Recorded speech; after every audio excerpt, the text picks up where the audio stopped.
ABP நாடு நேயர்களுக்கு தமிழ் வணக்கம்.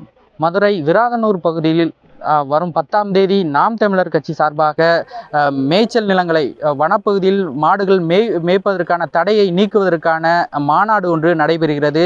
இந்த விராதனூரில் தற்போது அதற்கான முன்னேற்பாடு பணிகள் நடைபெற்று வருகிறது. இது குறித்து உழவர் பாசறை செங்கண்ணன் நம்மோடு இது குறித்து பகிர்ந்து கொள்கிறார். அவரிடம் கேட்கலாம். சார் வணக்கம் சார். மாநாடு குறித்து எங்களுக்கு முழுமையாக விளக்கம். மாநாட்டின் நோக்கம் நம்ம ஆடு மாடுகளோட வாழ்ந்த இனம் தமிழ் இனம் மட்டும்தான். குறிஞ்சி, முல்லை, மருதம், நெய்தல், பாலை என்று 5 நிலங்களாக பிரிக்கப்பட்டு வாழ்ந்தது. இதில் முல்லை நிலத்தை சார்ந்திருக்கிற உயிரினங்களுக்காக அதை ஒட்டி வாழ்ந்த இனம் நம்ம தமிழ் இனம். ஆனால் இன்றைக்கி பாரம்பரியமான இந்த தமிழ் இனத்துக்கான அடிப்படை உரிமையாக இருக்கிற கால்நடைகளுடைய வாழ்வுரிமை இன்றைக்கி பறிக்கப்பட்டுருச்சு. அது நம்ம சாதாரணமாக ஆடு மாடுகளை மேய்ச்சி வாழ்ந்து வளர்ந்த இந்த சமூகம் இன்றைக்கி அது இருக்கிற இடத்த போய் நம்ம ஆக்கிரமிச்சிட்டு அதை மேயக்கூடாதுன்றதை தடுத்து இன்றைக்கி ஒரு வனச்சட்டம் கொண்டுட்டு அதோடைய வாழ்வுரிமையை பறிக்கிறாங்க. இது மனிதர்களுக்கு பாதிக்கிறதே இல்லையோ வாயில்லா ஜீவன்களாக இந்த ஆடு மாடுகளுக்கு பாதிக்குது. இந்த வாயில்லா ஜீவன்களுக்காக அனைத்து உயிர்களுக்குமான அரசியல் செய்கிற எங்கள் கட்சியான நாம் தமிழர் கட்சி இந்த போராட்டத்தை இன்றைக்கி கையில் எடுத்திருக்கு. இந்த வன உயிரினங்களுக்கான மேய்ச்சல் உரிமையை கிடைக்கும் வரை நாங்கள் விட மாட்டோம்.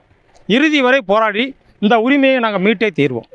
ஆனால் இது போக நிகழ்ச்சி எந்த மாதிரி நடக்க உள்ளது? எத்தனை நாள் ஏற்பாடு பண்ணிட்டு இருக்கீங்க? என்ன மாதிரி நடக்க போகுது அதை பற்றி சொல்லுங்கள். இந்த நிகழ்ச்சி இதுவரைக்கும் தமிழ்நாடு அரசியல் வரலாற்றிலேயே எந்த ஒரு இயக்கமோ கட்சியோ செய்யாத ஒரு புது முயற்சியை நாங்கள் எடுத்திருக்கோம். இந்த முயற்சியை நாங்கள் எடுக்கும்போது மிகுந்த அச்சத்தோடு தான் எடுத்தோம். இவ்வளவு ஒரு 3000 மாடுகளையும் ஒரு இடத்துல குவிச்சா அது என்ன மாதிரியான ஆகும், அது எப்படியெல்லாம் ரியாக்ட் பண்ணுன்றதெல்லாம் தெரியாமல் தான் நம்ம இருந்தோம். ஆனால் இப்போ 2 நாட்களாக கிட்டத்தட்ட ஒரு 10 நாட்களாக மிக கடுமையான உழைப்புகளை செலுத்தி இந்த உழைப்புக்கு பிரதானமாக இருக்கிறது இந்த கட்டமைப்பை உருவாக்கி கொடுத்த இந்த உறவுகள் தான். ஆனால் அவங்க எல்லா பேருமே நாங்கள் இதை காசு கொடுத்து செஞ்சவங்க இல்லை. எல்லாமே எங்கள் கட்சி உறவுகளால் தான் இந்த கட்டமைப்பை உருவாக்கப்பட்டிருக்கு.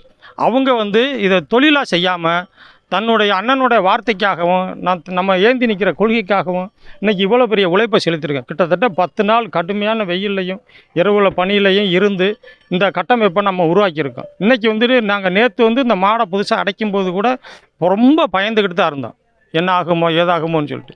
ஆனால் மாடுகள் அடைஞ்சதுக்கப்புறம் நாங்கள் ரொம்ப நிம்மதியாக இருக்கோம். இப்போ 100% பாதுகாப்போடு கால்நடைகளுக்கு ஒரு சிறு பாதிப்பு கூட இல்லாமல் இந்த நிகழ்ச்சியை சிறப்பாக செஞ்சு முடிக்க முடியுன்ற நம்பிக்கை எங்களுக்கு இருக்குது.